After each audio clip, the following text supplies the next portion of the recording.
Hi, beautiful soul. This is Hanneke from Twin Soul Alchemy. Welcome to this channel on blossoming on the twin flame journey. In this video, I'm going to discuss the full moon in Taurus that is happening on November 15th, specifically for twin flames and divine counterparts. This full moon is happening only a couple of days after the 11/11 portal, and I'm just wondering how you're all doing because to me, it feels like an abscess has burst. There has been so much inner growth, personal growth, and it seems like the physical reality, 3D reality, had difficulties in catching up, and now it seems like a lot of things are exploding. And that could be very painful, but I want to tell you right away that it is merely falling away in the 3D external reality, what had already been cleared out from the inside. I'm going into how this can manifest in connections between twin flames and divine counterparts. But first, let's go a little bit into the astrology. So this full moon in Taurus occurs on November 15th. For me, this is happening at 4:30 p.m. because I'm in Central European time. And this is at 24 degrees of Taurus with the sun positioned opposite at 24 degrees of Scorpio. And this Taurus full moon is tightly conjunct with Uranus, which is going retrograde at 25 degrees of Taurus. And this is bringing powerful transformative energy, and it is encouraging liberation from old patterns and relationships and self-imposed limitations. So let's go a little bit deeper into the themes. The first theme that comes up is the tension between stability versus change, because Taurus is known for its grounded, stable nature. And Taurus values consistency, security, and comfort. And under a Taurus full moon, we typically seek calm and grounding, and we emphasize values and routines that reinforce a sense of stability and predictability. On the other hand, Uranus's influence is, it's a planet of sudden change, of awakening. And this directly challenges Taurus's desires for stability. And when it is conjunct the moon, Uranus introduces an unpredictable, liberating force that shakes up fixed patterns. And in this context, the full moon becomes an invitation to release what has become too limiting, too static. And it is helping us break free from comfort zones and outdated ways of being. Uranus encourages us to evaluate what we cling to for security and stability. And this lunation is a good time to ask ourselves whether certain attachments are helping or hindering our personal growth. So now that we have stepped through the 11/11 portal, that truly helped us to face parts of ourselves that were still hidden. Now we're being asked whether or not the things that we found out, the new insights that we had, with this new information, can we be even more honest with ourselves about what we found out, whether that's helping us? And isn't it time to let it go? With the moon in Taurus and the sun in Scorpio, this is creating some sort of interplay between personal value and shared intimacy.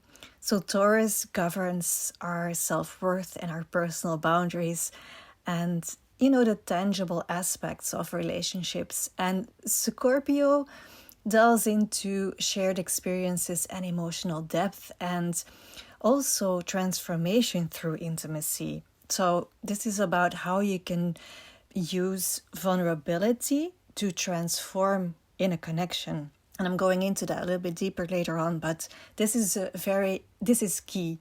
And so together, this tension between Taurus and Scorpio, the sun and the moon, they create a powerful foundation for exploring this balance between independence and merging with others. Not only the balance between independence and merging with others, but also the balance between stability versus transformation, as I said before.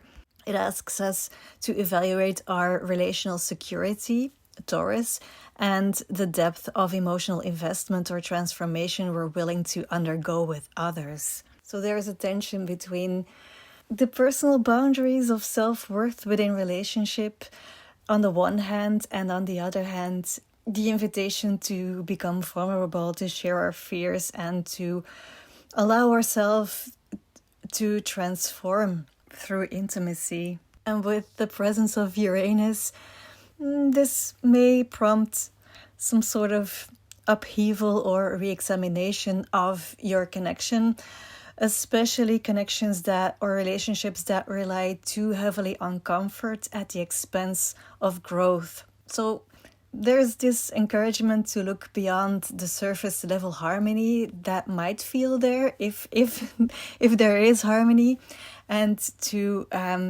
consider whether deeper transformation is necessary for a connection or relationship to continue to evolve healthily.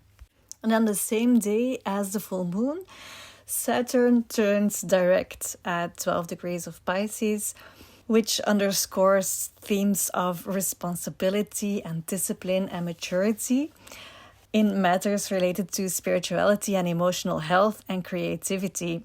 And I've talked about this before, but just a recall, with Saturn in Pisces, there's a call to solidify spiritual practices and to set emotional boundaries. So here it is again, this call for emotional boundaries.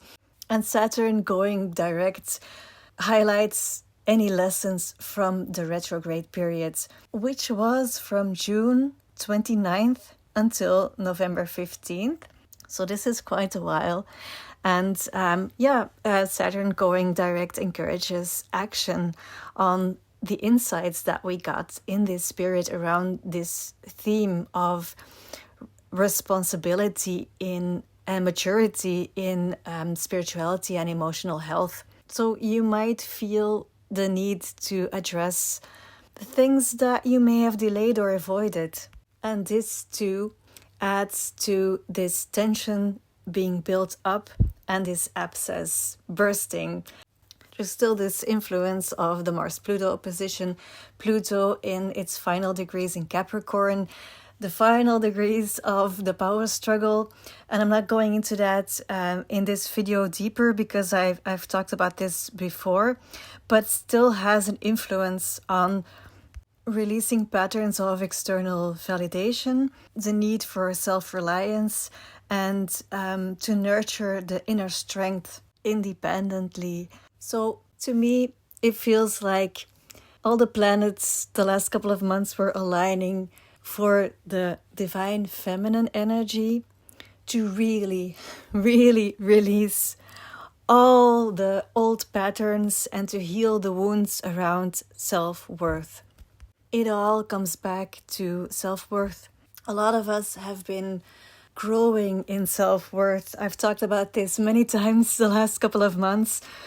And each time that we felt a shift within ourselves, a deeper connection with our own inner, inherent self-worth, small changes happened in the 3D reality because we felt differently about ourselves, we acted differently, and we started to take responsibility for ourselves from this renewed sense of self-worth. This renewed sense of self-worth, of divine feminine energy, it offers her a new perspective on what she needs to feel emotionally stable. It offers a new perspective on where her boundaries are. How would she like to be treated? How would she like to be spoken to? And maybe you've experienced that the feminine energy within yourself has been able to combine this new sense of self-worth and this new perspective on emotional stability and on boundaries, being able to communicate that and ask what she needs, and from a place of true and honest vulnerability. There is a difference between speaking from a wounded state. You can also talk about your emotions and what you're feeling, but there is a difference between sharing your emotions from a wounded state and communicating in true vulnerability, open, sharing your own truth, and at the same time remaining open for what is coming back. This is the way that you combine your own inner strength with your vulnerability. And if you do that, this can create shockwaves. And people who aren't ready to be this honest with themselves, they will react strongly to this type of communication. And it could create conflict. And that is the abscess that I was talking about. What I'm seeing happening around me is that the feminine energy is moving from a sort of allowing old patterns to exist out of unconditional love and patience.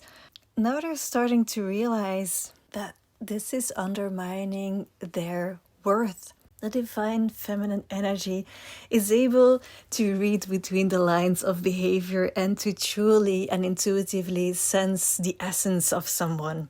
But what if you only respond to the essence of someone and you ignore the behavior? You ignore how they act in real life. What often happens in twin flame connections is that the masculine energy is coming in, going out again, because I'm just saying he, but I mean masculine energy, because he only has certain moments where he can be vulnerable.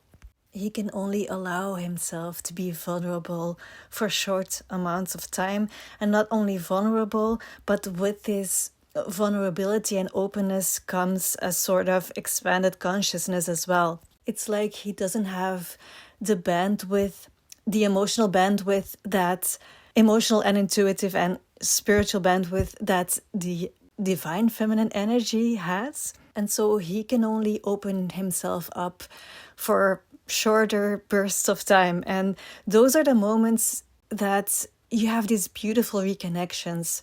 But then fear takes over again and they close themselves off and they move on with their life. And the feminine energy remains behind and doesn't know what happened. And she receives complete denial from the masculine's end. And there truly comes a point where this has been played out enough. The feminine energy has this whole period where she is shifting between, I cannot allow this anymore because it hurts so much, and then feeling this unconditional love again and just continuing. But there comes a point where she truly feels that it has been enough. When the feminine energy truly connects with her inherent worth, she feels that there is no excuse anymore for the masculine. Even though that she can see that it's coming from fear, she truly feels this has been enough. If you'd like to continue this behavior, then it's not with me. And that's the moment that she detaches. She's able to detach from the other person. She's able to detach from an outcome. And she realizes that she feels worthy on her own. And she accepts that what is happening in the 3D reality is no longer a representation of what is within her. It's not a representation of the way that she's feeling about herself. And that is how she breaks free from codependency. But this has an impact on the masculine energy. The masculine energy is always pushing away codependent behavior from feminine energy. But as the feminine energy finally takes her energy back, steps back, then it might feel as if the whole journey has been a journey of destruction. It's truly very important when you feel like that to realize that whatever has happened, it was a mutual process. And you're not to take the blame for this, because we're sensitive to that as feminine energy. Do not take the blame for this, but take responsibility for this. And what does that mean? It means that if the masculine energy is coming in an unrespectful way, not from true vulnerability, then describe what you see, name it, and ask what you want, and then step back. This takes a lot of courage to do that, to stay true to your own perspective, to your own truth. But it's the only way to move forward. This is what Uranus is asking us to do. To stop clinging for things outside of ourselves, for security and stability, to liberate ourselves from these self-imposed limitations. And the tension between Taurus and Scorpio is helping us in this balance between feeling comfort, feeling stability, setting our boundaries, and on the other hand, being open to vulnerability and transformation and connection. As you find that renewed balance within yourself, prepare for the mirror to slowly change as well, to mirror you back what has shifted on the inside. But in the meantime, focus on you and use that extra energy, that space that has just opened up for something that makes you happy. Because if you're not worrying anymore about what someone else is doing, imagine what you can do. Imagine how much more energy you have to invest in something that will nurture you instantly. And so even when you sense some sort of longing or lack, just know that you are already whole and supported, and you're deeply connected with everything around you. It seems like things may be broken or separate, but that's just an illusion. It's fear, and you're not separate from abundance. There's always this tension between you as an individual person and the larger whole, and both are true at the same time. You are a person with your own needs and desires and likes and preferences, but you're also that larger, that bigger whole. And if you can see yourself as this unique expression of this greater whole, it becomes easier to release the fear of isolation and to open yourself up to the continuous flow of energy between you and the universe. It's from this state of consciousness that it becomes possible to start creating in playfulness. Your desires become like crayons. They are tools to create this beautiful drawing of life instead of feeling captured by needs that come from a sense of lack.